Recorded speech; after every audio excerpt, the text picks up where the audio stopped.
रोज करेला इशारा रोडवा पह के खा बात कर चाहेला सखी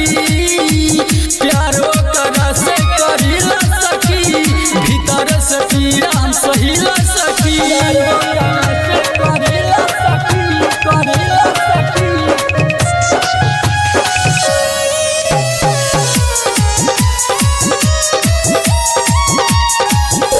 वाईफाई हमर ओकर हटपट हो भइल कांटेक्ट सखी बड़ी झटपट हो वाईफाई हमर ओकर हटपट हो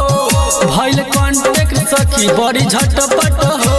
फ्रिजिया बही बाटे ओकर टावर कोरा में कब धरे न सट सट हो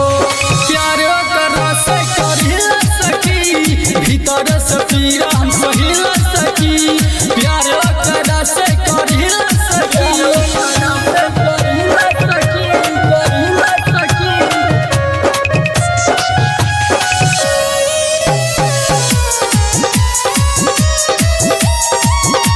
साथ में कॉलेज ट्यूशन पढ़ेला प्यार के कबो न खेला खेलेला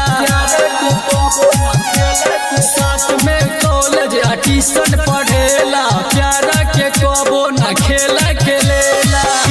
दुगुना ओकर नाम हवे सखी हरदम रहेला उ त नशा में डूबल प्यारो करा से